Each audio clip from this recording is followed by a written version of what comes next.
Welcome everybody. My name is Scott Winter with the Collaborative Commons and the 30-Day Flow Challenge. Really appreciate everyone who's been participating in the Flow Challenge.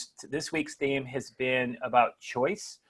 And I kind of want to frame it in terms of the work we've been doing with the Flow Challenge. And if you recall the stages of flow of struggle and release, flow and recovery, I really kind of want to frame this conversation around looking at choice as really a tool to teach, to struggle more effectively. And our two guests today, Ethan Schutz and Monica Diaz, who I've worked with through the Human Element work, as well as some of the radical collaboration stuff that I do, are a big part of the work in Human Element, and a section of it is about choice. And ironically, I'm teaching this tomorrow, Ethan, so this is a good warm-up for me. And so I have struggled more effectively, so thanks, Damon. So I really want this to be conversational, but also reflective, and hopefully useful for you, because what I'm finding, I'm working with a group of executives out here in Florida this week, and the conversation of choice has popped up on several occasions. And we're trying to work towards getting to group flow with this team. And so this is a relevant conversation for me, and I hope it's a relevant conversation for you, because I think we're in a time right now where there's a lot of stuff happening outside of us. And what I always articulate as one of the biggest stressors in our lives is feeling like we don't have control or choices in front of us. And so want to give a big thank you to both Ethan and Monica for giving us some of your wisdom. Ethan, I'll let you guys kind of just introduce where you're from and kind of a little bit about your background as it relates to the work you do in this space with the Human Element as well. Okay, so Monica, do you want to start? Sure, Scott. Hello. Very, very happy to be here and enjoying the challenge very much. Well, I live in Mexico, right just outside Mexico City. So we have a nice warm day today, and I work from here. Usually I travel a lot, but now I travel virtually a lot. So I've been doing the Human Element work for more than 30 years. Ethan and I were kind of born into it, Ethan more so, but I am a second generation Human Element person. I've been working with this methodology, this philosophy of work for many, many years, basically within organizations, but I can't help myself, and it seeps out into everything I do. So personal development work or coaching work, it always comes in, and especially this concept of choice. So it's something we live and breathe every day. We assist others in using it to create better options for themselves. So for me, that's it. So I live in near Mexico City with my three kids that are all grown up, but still at home, and a joy to be with. So like you said, many changes in the past few months. So basically from home instead of working hands-on with people all the time. So working with people through stuff like this and really making a difference is a great challenge for us. But through this idea of choice, we really always have options and always have ways of building on things. So that's mainly my work. I also do some theater production and other things. So I keep busy and I enjoy it very much. So that's me, and good afternoon to everyone. Yeah. I got that mic in me. That mic is just so amazing. So thank you. Ethan. Ethan Schutz. Monica alluded to being born into all of this. So the Human Element body of work was created by my father. His name was Will Schutz, and the choice principle that we'll talk about today comes directly from that body of work, like Monica was saying. I'm outside New York City, and my job is basically to continue and spread the use of this work. Both Monica and I are what are country representatives for this material. And we train practitioners and support them and grow the body of work as well. So that's a little bit about what we do. I also have my three boys at home, like everybody else these days. You may hear them at some point because they can be kind of noisy. But I figure that's all part of the mix, right? And we'll have cats going by and all the rest. So that's me. So how would you like to start this off? Scott, Damon, what? Well, I think, a lot of the work we do in the flow challenge is getting people to be cognizant of the choices they're making. So for example, the drop down, what is one thing I do to find more presence? There's some choices for them. There's another option. The choices of, again, when I'm stuck with something, we've kind of framed, instead of looking at the life that we're in is like kind of accepting a new normal. How do we discover a new optimal? And to Monica's point, looking for those options when we feel stuck, when there's outside pressures. And so really kind of take a dive into how do you, what does choice mean to you, and how do you have choice become more of an empowerment tool? So it helps people navigate through those areas where they might be struggling. Monica, you or me? I can start. Okay. So if it's okay, I was reflecting this morning on this idea, how many people think before they do something like what we're doing together in the challenge, maybe think that flow is something that just kind of happens. Sometimes you get in the flow and you don't know how to bring it about really. And you don't understand sometimes that it requires some specific choices to create an environment where flow becomes more and more possible, and where you can move into a state of flow with practicing presence with other things. So choice is about how I handle myself, how I remember where I do have a choice, where I do have a way of moving things around. And I can always choose my reactions to my environment. I can always choose what happens to me, and how I move within myself to create this possibility of being in flow. So this morning I was reflecting on that, and it happens also with choice. Some people feel that they don't always have choice, that sometimes they're just victims of circumstance and things like that. And the thing is, if you remember you have a choice, you always find ways of moving in whatever circumstance. So you come back to yourself and you come back to your own presence, and that's where your deepest choices lie. So I think there's a very good connection between flow and being effective and moving in that way, and the choices you make around that. So we've been choosing to read these provocative, really insightful things that you offer in the challenge, and acting on them and sharing how we act on them and listening to how others and being inspired by how that works. All of that involves choice. It doesn't just happen. So we made one choice: move into the challenge, take it. And then we choose every day how much we participate in the challenge, what comes of it, and how we explore our next steps. So choice is in everything we do, and sometimes we forget that we have a choice. So for me, that's my first touchstone with regards to touching on flow and choice. Thank you.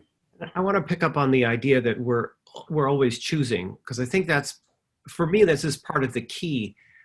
So Scott, I think you said at the beginning, use the word tool. I see the choice concept as a tool, meaning the way I like to use it, and I think it's intended to use, is to help me recognize that I have perhaps more choices than I think, and to find out what those are and why I might be making the choices that I am making. So the way it works is to ask myself at any given time, what if I'm choosing to have things exactly the way they are? And I say it that way, somewhat extreme, for a reason. Because if I ask myself how I'm choosing to have things the way they are, then it pushes me to go look for ways that I've created my own situation, maybe in ways that I assumed I didn't. So for example, if I'm feeling stuck in a relationship or something like that, it can be really easy just to blame the other person, remove myself, feel disappointed or something like that, and be resigned to it. And like Monica was saying, that I may just feel like a victim of circumstance. On the other hand, if I ask myself, well, how might I be choosing this, even if it's something I don't like, it pushes me to go look for the ways that I might have helped create it. Maybe there's a reason that I'm in a difficult relationship. Maybe there's something I'm getting out of it that I haven't let myself know about. And by doing that, I discover all of those choices that Monica is talking about that I may not realize, and therefore I am discover a power in myself that I didn't know I have, which means that I can redirect that if I want. If I just say, well, this is it, I didn't have any choice, then I am immediately correct because I stopped looking for any way that I helped to create it. So one of the things I thought we could talk about here in more detail is, how is it that I would choose something I say I don't like? And the reason I bring that up is that the more I know that, the more I can make conscious choices not to do that and to get myself into a flow state instead. Because that's a lot of what we're talking about. Well, and one of the questions is, is many people therefore choose to be the victim. So I'm just curious to know, that becomes pretty powerful, especially if people have been victimized, Right. So again, we have to be really cautious when throwing out that term, but I think the intention is, if someone's complaining, how am I choosing that station for that situation for me so that I can complain? So what's the payoff as you describe it?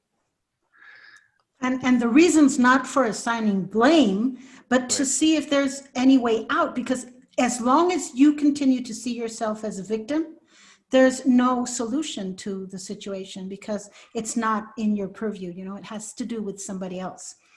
So just speaking a little more to what Damon wrote there and what you were talking about, Scott, about struggling more effectively. So there are some choices that allow you to struggle more effectively. So we all struggle, right? We'd love to choose to be always on top of things and know where we're going and not run into people that feel like they're in our way, or situations that are in our way. But what choices would we need to make in order to struggle more effectively? And there are some that really make a difference. And right? please tell me There more. are some. Yeah. So one would be considering myself a victim. So as long as I choose to consider myself a victim, my mind does not move to find ways out. It moves to feel sorry for myself, to maybe protect myself just, as much as I can, but not move to change the situation. But choices like, that's usually not a conscious choice, right? Many of our choices are not made in our conscious part of our minds. So the first choice for me, the basic choice, is awareness. Choosing to be aware at every moment and to embrace different ways that will allow me to understand myself more, be in my body, be in my head, understand how I'm seeing things, everything, see myself as a perfectly human person that sometimes makes mistakes, that sometimes moves in a way that I don't like, but still, it's still me. And I can choose to become aware of myself through many of the practices we're doing now in the challenge, but just through understanding that, saying, okay, so one of the first choices I need to make to struggle more effectively is to become more aware of myself and my effect on others and the effect of things on me. One way to frame that is that the whole concept, the tool of choice, is the intent of it is to help me become more aware. So, for example, if I figure out why would I make a choice to feel like a victim, I become more aware of something that's going on for me, and that leads to the word that Damon put in there, the word payoff, which we're implying. Let me say exactly what we mean by that. The idea is that every choice I make has some kind of payoff for me. This is easy to see when it's a positive choice. I come in and I see somebody I love and I give them a hug and it feels good. So that's a payoff. That's easy. The question is, well, what are the payoffs for something that seems negative? So like feeling like a victim, what could be the payoff? As I listen to Monica, I can hear some of what that is, right? If I frame myself as a victim or I see myself that way, then maybe I start to garner that sympathy from others. I start to request it or put myself out there in a way that I'm wanting it, right? I know for myself, when I've gotten myself in that headspace, feeling sorry for myself on some level feels good, even if I'm a little ashamed to admit it. Getting that sympathy from other people feels good. Those can be very powerful payoffs. That may be how I feel loved or feel taken care of or feel noticed. In my family, there seemed to be a popularity contest as people got older. Many of them became infirm in some way or another. And not to say that that wasn't real, some of them seemed to play it up a little bit. And what I noticed is that whoever was sick got all the attention. So there was a great reward for getting infirm in some way or another. They didn't even have to be ill. They just had to have something that was more difficult than everybody else around them. And it seemed very effective in that way. And I always wondered if, is there something going on there where, it seemed like everybody was eager to get old and infirm. And that seemed strange until I realized that that's how attention was bestowed. So it's those sorts of things that can be really liberating to notice, maybe that's why I'm framing myself as a victim or something is bad, because I get something for it on the other end. Well, yeah, so when you sometimes, say I was going to say, when you frame that as I am this way, then ultimately when you have an experience, you're like, see, I told you I'm a victim, and that's rewarding too. That, like, the self kind of affirmation, like I knew I was right, and then because again, your brain, and we talk about this, flow follows focus. And so what are we focusing on? And because again, if I'm rewarded because say people are going there, and that feels good too. It's like, oh, I love being this. So I've seen that played out in a lot of different organizations and just, families in general as well. So it's interesting that you bring it up that way. Monica, what were you going to say? It comes up a lot in families and even in the workplace that sometimes we're competing who's the most miserable. No, I'm more miserable than you are. No, I'm the one. No, my life is awful. No, it's not nearly as awful as my life. Right? I got you guys all beat. I know. And it's really funny because when you look at it from this perspective, you say, why are we choosing that? But it really brings a payoff because this competition is really about who's going to receive the most attention and who is the one that's right. Being right is so rewarding to human beings. So even being right about an awful thing feels good. The other observation that I have, and this is kind of like this idea of, the struggle thing for me is such an important recognition. And I think what we're trying to promote is like, hey, struggling is not an option, nor is it a bad thing, which is my choice to frame it that way.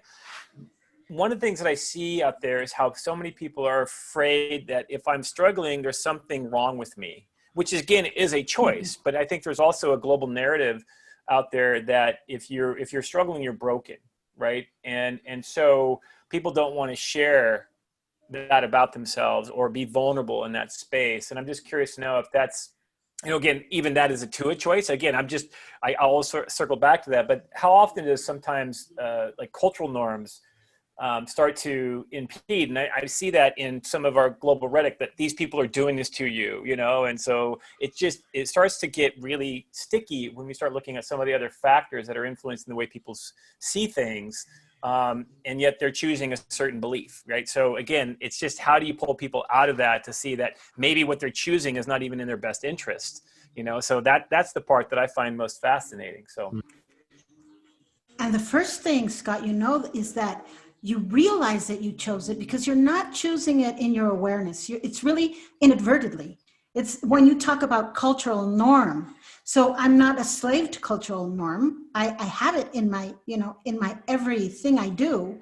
I don't even notice it. I don't realize I'm working within my cultural bias. But when I say, hey, I can choose that, or I can choose something else, it changes everything. And just that piece about, I agree with you about the struggle, because if it's not struggle, what will make you strong? What will make you courageous? If there were no struggle, then there wouldn't be a point to having courage, for example. Mm-hmm. And I want to address Joy's comment just quickly, because Joy's talking about grieving and loss. Mm. And to me, that's very personal. I lost my husband 3 years ago, and it's very accepted socially to be grieving in a victim mode. It's kind of expected of you. I kind of saw that, people expect me to cry now, because now is it's kind of on cue. And it didn't happen that way. It turned out that some things that were supposed to make me sad made me grateful for what we had together.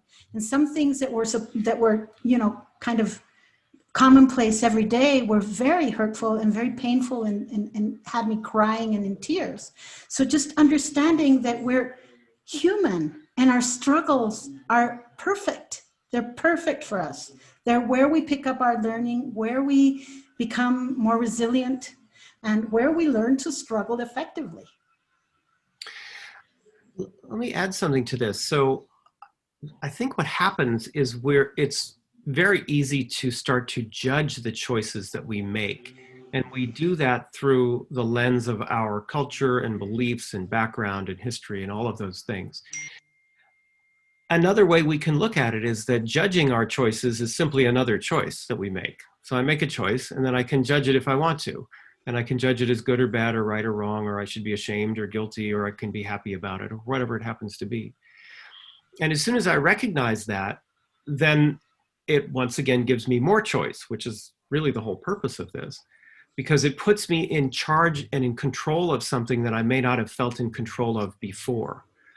So to me, that gets back to some of the cultural pieces. So if culturally I feel like, oh, I should feel guilty if I say something, a certain thing to someone, if I never think about it, I'll probably do that every single time, because it's like a program I've got that I'm not aware of.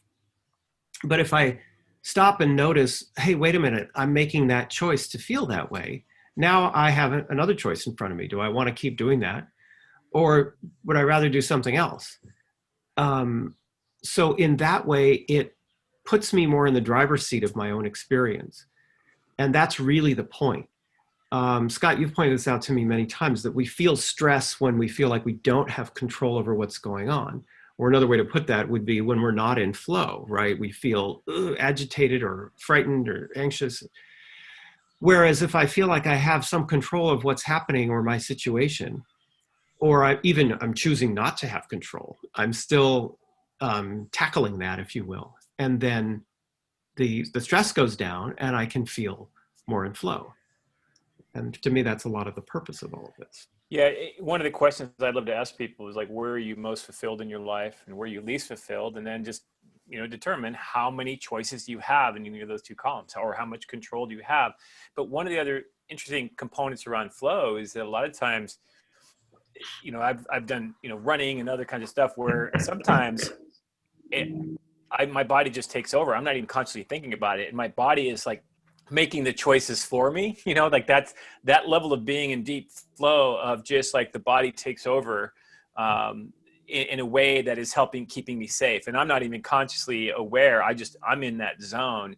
And I wonder how much, Damon, this is really a question to you as well. It's like when we're dealing with that state, right? That flow state, and we're talking about choice, I'm not even conscious at that point when I'm in that deep state about any of my choices. I'm just grooving. And so I'm just wondering if you can speak to a little bit of that, because I think even in work or in teams, sometimes we can kind of lose ourselves where it's not even a matter of choice. Everything just starts to click. Again, it's a phenomenon that I think is really a beautiful one. And it's, to keep that in as to create that consistently is hard to do, but I think what are those formulas? So Damon, I'm curious from your perspective. Yeah. Thanks, Scott. Well, flow, one of the byproducts of flow is when action and awareness merge. So we spend a lot of our time in life walking down the street, thinking about walking down the street. So we're walking down the street and we're not having a direct experience with our environment as if we're in it. We're walking down the street and we're labeling everything. There's a tree. Oh, it's a oak tree. And I wonder when we just start going on within our minds. And, one of the number one, lessons and sentences around flow is if somebody's in flow, don't mention the word flow. It'll bring you out. There's nothing that's going to kick you out of flow faster than thinking about being in flow. So when Scott's body is just moving, his actions and his awareness are in real time there, and he's not caught up in the real that is our thinking mind. And so I think another thing we talk a lot about in flow is that, and a lot of what's so kind of potent and poignant about this program is cultivating the conditions to put us in the right state. Yeah. So that's a choice. I can set my intention to choose to smile all day.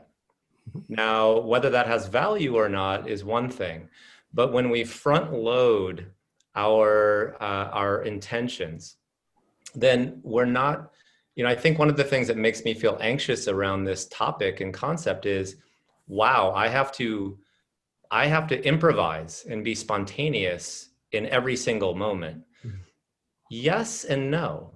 Right? If I wake up in the morning and I say to myself, I'm going to be a mindful breather today, then in any situation that comes in front of me, I make the choice to breathe. So I think there's also this other element where we can set the intention to train our attention.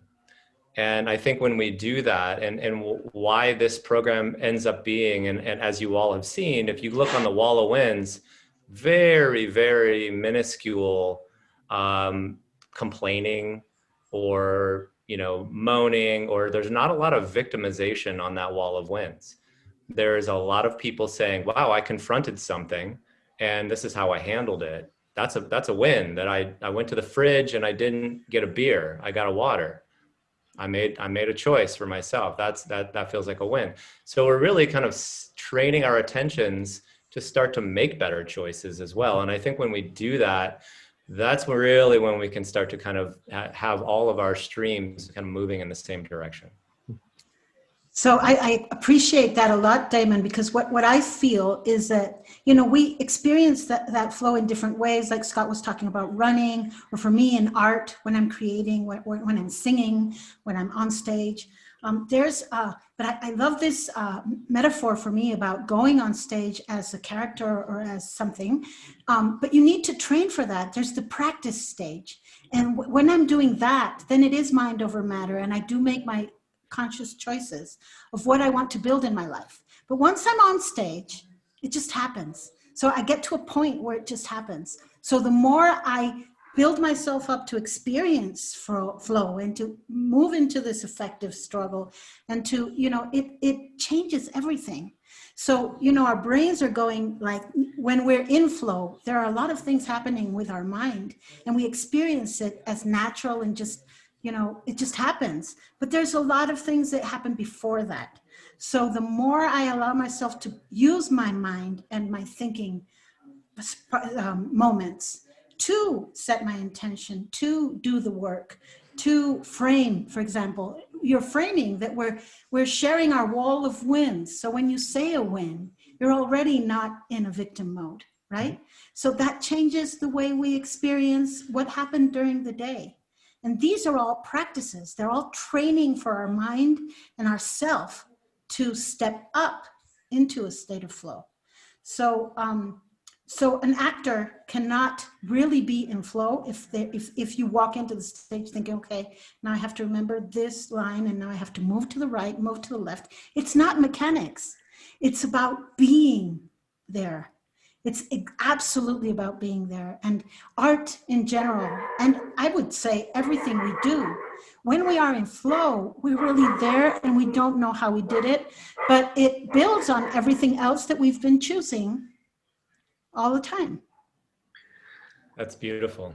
Yeah. Yeah. And Damon, I like what you're talking about with setting the intention. A way to think about that is that this is my pre-programming. And you're talking about a very positive way of pre-programming. Here's what I intend to do today. When I'm not aware of my pre-programming is the time I want to be careful, because usually then my pre-programming is something negative. Oh, this meeting's going to be boring. Oh dear, they're going to be upset with me, or something like that. And for me, choice also helps me with that, because it unblocks me from those things so that I can be in that immediately present flow state that you're talking about. So when I can catch myself by asking myself, wait a minute, how am I choosing this? Instead of saying, they're going to be terrible to me in the meeting, to stop and say, wait a minute, what's my mindset here? What's my pre-programming? I'm expecting it. I could also walk in with a very different mindset, energy, stance, person, right? I can choose that at any time. Mark, I'm seeing your comment in the chat, and this is part of what I was thinking about, that, yeah, we're talking about asking ourselves, how am I choosing my own life and situation, not how I'm choosing other people's lives. And the way I show up can have a big influence. What Monica is talking about also is that one of the choices I can do is decide how I want to manage my surroundings. Benjamin Hardy wrote a book about this called Willpower Doesn't Work, in which he's talking about, just trying harder doesn't do it. It just means you failed quicker. That's about it. But if we choose to change the reinforcers in our surroundings, then we get a whole different thing. So the wall of wind is a perfect example of that. We're changing the surroundings so it supports the choice that I say I want to make. And that's part of what we're getting at here. Yeah. I think there's a real beauty and with talking about, oh, sorry. Go ahead. No, go ahead, Monica. That's okay. No, I was just saying that Mark was, one would argue that it is also driven by our choices, how our actions contribute or take away from our relationships. We do choose our part in the relationship. And then the wonder is we also choose how we see it, how we receive, how we are on this receiving end, because we're not helpless receivers. We don't just stand there. What you offer me in our relationship, I perceive in a certain way, I process in a certain way, and it moves me and it inspires me to action differently as far as I choose it to. Yeah. So I think that's one of the insights, Monica, that when you share that, Ethan, it struck me when you were in Chico a few months back, where there's like this trifecta of choice. Like, I choose what I let in, I choose how I process, and I choose how I express it. And it's like, and it happens that quickly, I think, and that's the part of. And maybe this is tied to the flow stuff, because there's that sense of timelessness where things just slow down. And I think that's the part of, can I just slow down and really be aware? And I think part of this, I think of Jeremy in session 1 of this flow challenge, of just really noticing, a sound from start to finish, like just really being aware of that choice of sticking with something and take it all the way through. I'm taking it in, I'm witnessing how I'm processing it, and then I get to witness how I express it. And I think that oftentimes that level of awareness is somewhat lost in our practice because we're so distracted in so many ways. But I think that's one of the things that's always resonated with me, Ethan, is just those 3 choice points and how they build on each other. But ultimately, there's a lot of other noise, if I could that I got to be choosing not to let in, So it's really. So if I just choose to be witness, Scott, I also choose to be witness, because I can just participate and never be witness, never see me doing all of that, not see me let in, not see me process, not even see me express, just it happens. So that choice of being witness to everything, and knowing that I'm witness, and also I can change the outcome. I can participate differently. Yeah.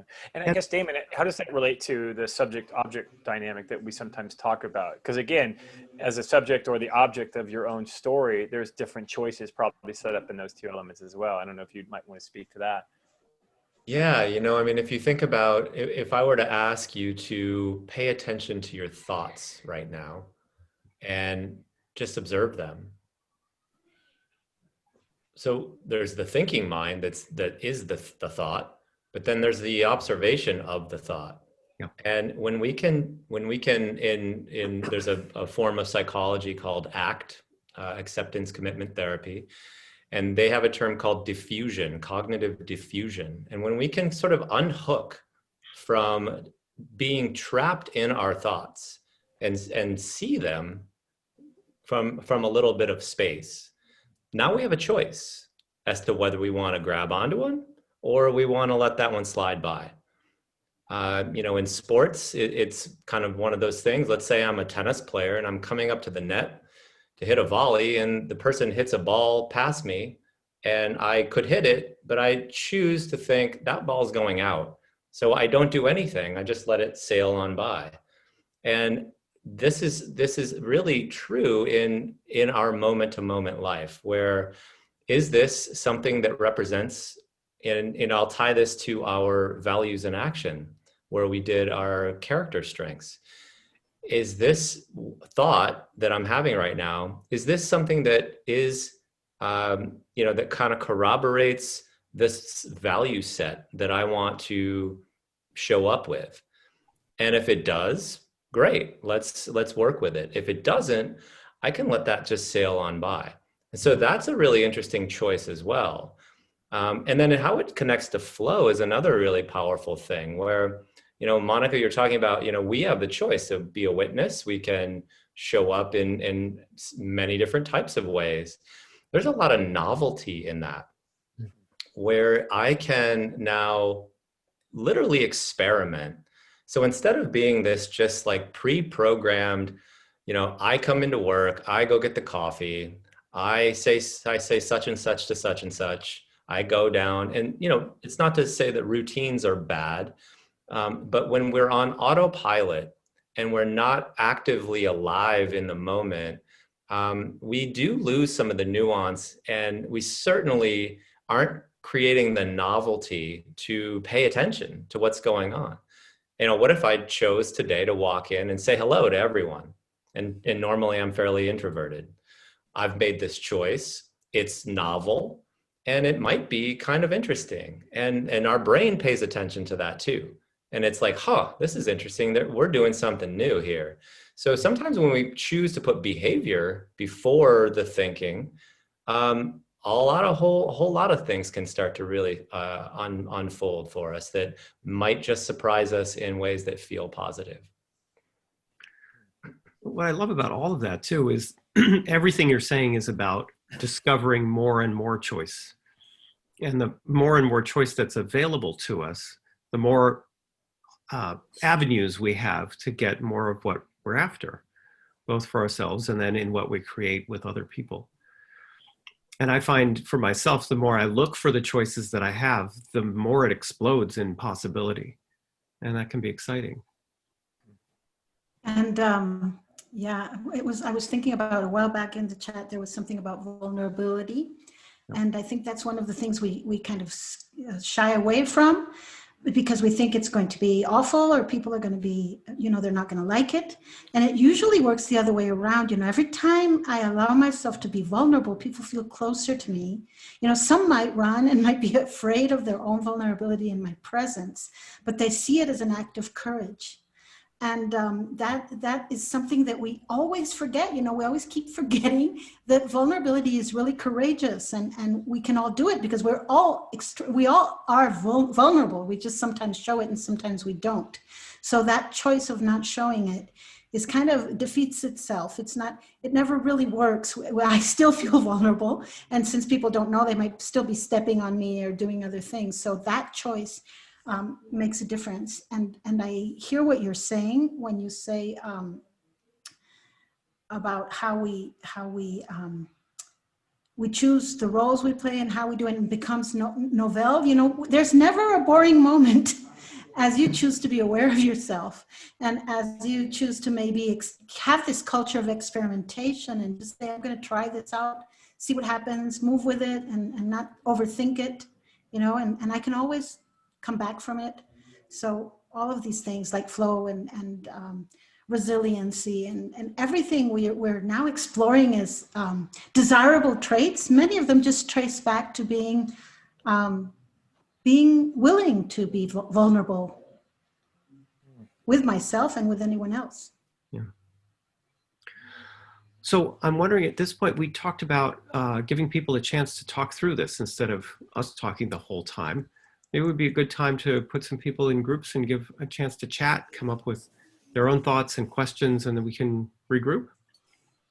Yeah. Good idea. Let's go, Yosef.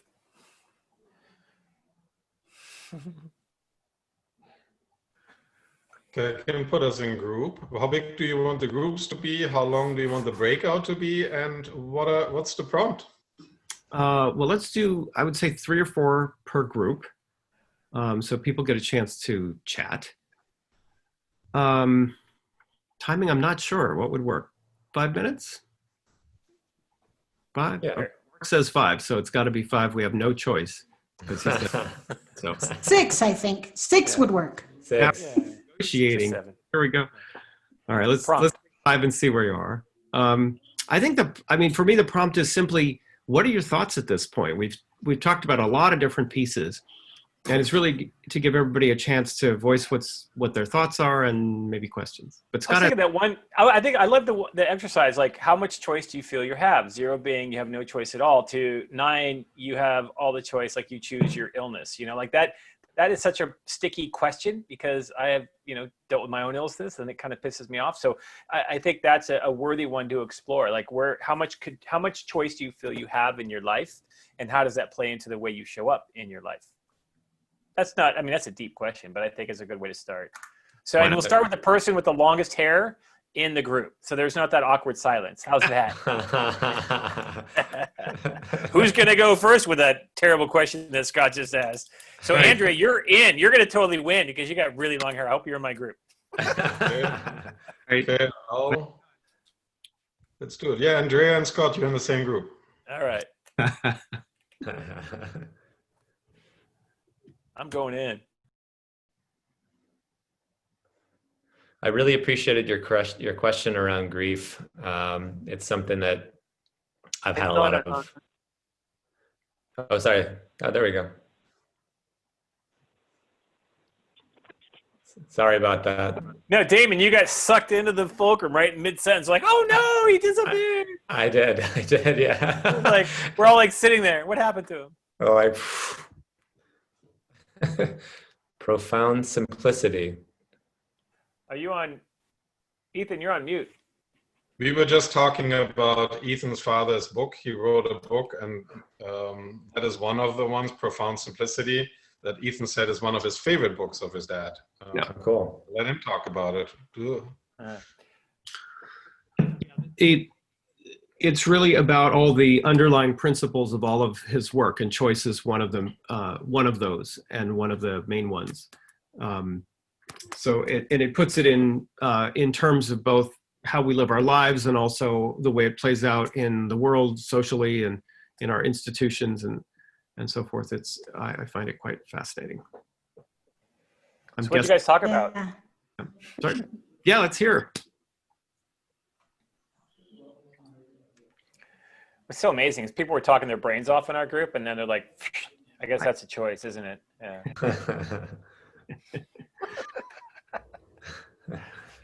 Come on. What were some of the conversations? Andrea. I piggybacked a little bit off of your last comment about how you said something and how choice, it pissed you off, or it got you to that point where you're mad.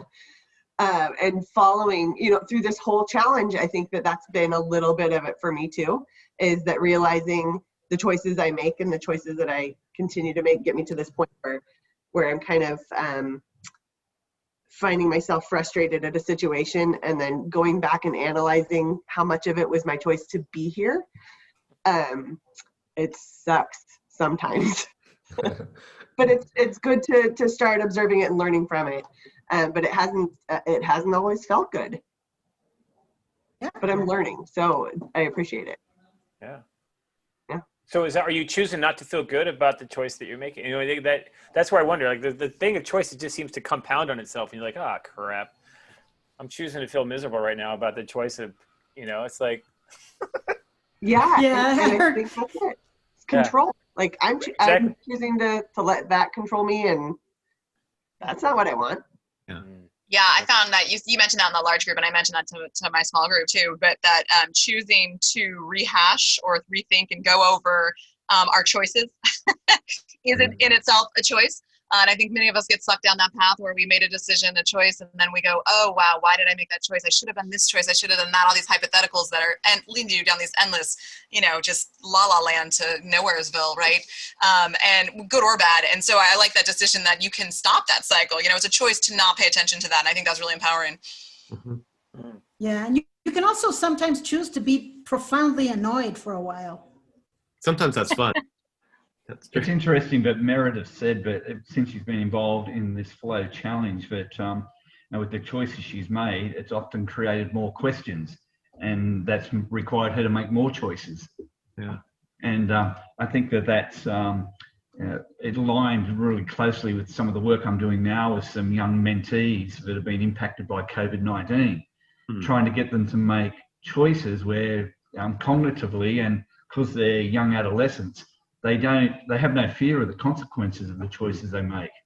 And it's been really amazing just to observe these kids living by, I guess, random choices rather than structured or well thought out processes of the consequences of their choices. And this is the world they're living in. They're very reactive. It's quite interesting. I'd be interested to try to discern a bit more what the rationale is, not meaning that it would be a thought through rationale like you're describing, but I suspect very strongly there's an emotional payoff for every choice that they make. That you might be able to start discerning, that they feel socially connected, or they feel important, or they feel free, or something like that. Yeah. I think they're trying to be relevant and connected because they're feeling really isolated at the moment. Yeah. And in some cases, their income streams have just been cut off. Yeah. And they're at a level of immaturity, I guess, where they can really deal with the emotional consequences of that. So they're very reactive. Scary stuff. Scary stuff for anyone. Oh yeah. Well, I had a young girl yesterday that I've had 3 sessions with her in a week. A week ago, she was contemplating self-harm and suicide. Yeah. And yesterday, she was so excited about the new job prospect that she's now got, and been helping her to really update a profile and to work on her self-confidence and how to present herself and stuff. And her interviews today for this new role, and she's so excited. So a week ago, she was talking self-harm. So it's been a real big transformation. Wow, great. Great, Mark. And I feel, at least looking at my kids' friends, they're young people, and a lot is about this significance, just being significant and being right about things, like not making mistakes. And, mistakes are a part of what life is made of. So one of the things that are really important to talk to them about, for me, is about, well, so what? Just what if you make a mistake? The cost of making this mistake now is much less than making it 10 years from now. Yeah. And they don't realize that. One of the things that we talked about in our group is how often some of our choices are how many choices are we making based upon other people's expectations? And I think sometimes feeling trapped, like I was explaining how I turned off all the notifications off my phone. And what I realized is just how many actions and choices that I make to respond when really wasn't necessary. That to me has been a liberating exercise. It's pissed off a lot of people in my family, but I tell you, I love it. It's been brilliant because we've had to renegotiate our contract, as a family. It's like they know that I look at my phone, this many times a day.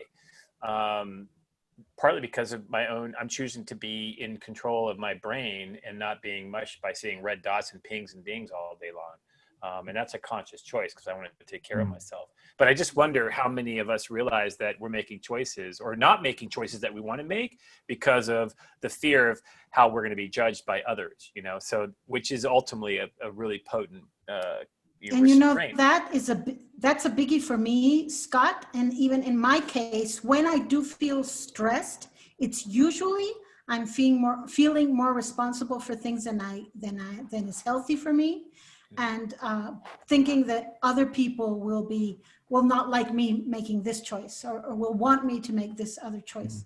And when I become aware of that, I start feeling really stressed, and I'm like, who am I trying to, who am I working for, right? Am I doing this for myself? Can I be I love being generous and being there for others. That's part of it. I just thrive through that. But is it really that, or is it that I feel they expect something from me, and how am I handling that? So that for me is a big source of stress and a great wake-up call to think, hey, I'm choosing, but I'm not choosing for the right reasons, or for the reasons I would not say wrong, they're wrong, but not for the reasons I want to choose. So showing up for my kids is very important to me, and I want to show up in a certain way, and I want to make time for them. But I also want to do that on my terms and make sure it fits into the rest of life. I like to also build in open-ended questions for myself. So, for example, in any given moment, I might say, all right, well, what's the choice that I could make right now that would make me feel proud or that would make me feel connected to my values? And now I'm kind of open. This is this open-ended question of ask my brain to solve a problem instead of my brain corroborating a case. And that's a whole different way of looking at it. And we talk a lot here about taking the next best step. To Mark's point, you have a person who is contemplating end of life and now excited about opportunity because all these, the next best step, maybe, buff up the LinkedIn profile, send out something, so we can start to kind of build these small steps that can generate some momentum. And now our brain is activated more as well. Like, oh, hey, I could get a haircut. I could, and so asking open-ended questions in these crossroads moments can be really powerful. What's the most effective thing I can do right now? What would be the best choice I could make right now? And I think, moment to moment, doing that more frequently, would be, it's surprising to me how many ideas my brain has that are actually fairly productive when I ask it open-ended questions like that. Well, I think it's really important though too, that the brain will answer the question you ask of it. So the questions that you ask, whatever it is, you're asking really healthy questions of yourself, So I think that too is a really part of the secret sauce. Like, what will it take for me today to find my passion or to feel at peace, and like you said, let the brain do the work, because that's what it's designed to do. It'll figure it out. Sometimes it's asking questions before I go to bed, like, what are the things I need to do to really tackle tomorrow's challenge, and be really present for it, So I really appreciate that, Damon. It's a great strategy. Yeah, me too. And open-ended and questions that will elicit choice, right? And decisiveness. And I don't even have to mull over them. I just release them into my mind will do the work.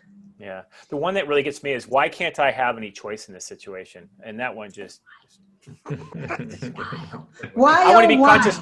Yeah, I want to be conscious of time, because we've chosen to all stick around past our hour timeline. So are there any comments or questions or anything you'd like to add to the community? Because this is being recorded, and this could be like set in history for years and years and years. So this might be the most profound statement that we post into the world, and we're going to get a bajillion hits because of the wisdom you're about ready to share. So has anyone got anything for us? Yeah, no pressure though. No pressure, yeah. Yeah, but you can choose to share your wisdom. Yeah. Well, what I had discussed in our group a little bit was talking about those life-changing choices that we make versus kind of a time aspect to it, like where pretty much if it's going to change, not a life-threatening, but a life-changing type of thing for the last 10 years that built up to this point, and reversing, changing, or making different choices isn't going to happen immediately tomorrow and see the results on Saturday. So it's kind of dealing with those choices that have more gravity to them. Andrew, I've been working with some kids, like I said, recently, and getting them to focus on some aspirational goals in terms of the choices they're actually making, and linking those choices to measurable actions and behaviors that we can help them to get to their end goal. And it's quite interesting that I'm finding with younger people these days, they don't seem to have a concept of time in terms of goal setting at all. They want everything now. And it's been a real challenge for a lot of them, is to think beyond next week, next month, next year, and really have a career plan, or to have a life goal, or to have an aspirational, family goal or something. So I've been using a formula. You all know the SMART goal stuff, but I've been using this formula called VISTA, and it's been transformational for a lot of them, because they can start to visualize it and get them to see it. I actually get them to draw their goals down. And as soon as you start to engage them by asking those open-ended questions that Damien was talking about, well, what would a good year look like for you? Let's draw it. Let's put it on a piece of paper and start a conversation. And it's been really transformational to just getting them to engage somewhat differently to what they're being, because usually they're told what they've got to do, or their parents or family have an expectation of what they've got to do. But getting these kids to do it themselves has been really transformational. It's been great. That's awesome. Thank you. I appreciate that, Mark. And for me, just to add into Mark's, for me, it's about going there and then coming back and just experiencing whatever's going now. So enjoying flow and enjoying presence and making that a part of my life. That's a choice that really makes a difference for me. Yeah. It's awesome. Well, I want to just say thank you, Monica and Ethan. It's always a pleasure. You both. I love these conversations because they just, in my mind, is like, oh gosh, that's a choice. It's like, and I'm also going to choose to turn off and eat Indian food in a minute. So just really great to see everybody. This is going to be recorded. Joseph, you're awesome. Thank you so much. Damon, Andrew, everybody who's on this call. Joy, Meredith, Andre, Emiliano, I love you, brother. Catherine, Mark, everybody, just been awesome. And so we'll wrap Friday, and this rest of the week is going to be our choice. Next week is going to be about growth, right, Damon? That's right. Yeah. So hopefully put into something, as Damon suggested, this idea of doing something novel that scares you, that might stretch you out a little bit. Maybe we can start thinking about that between now and the next time we get together. So make a bold choice. It's got to be a choice for sure. A bold choice. Ethan, Monica, thank you so much. Thank you. Thank you, Scott. Thank you. Thank you. Thank you all. Yeah. Thanks. All right. Thank you. Goodbye. Have a good night, everyone. Cheers. Thanks, you too.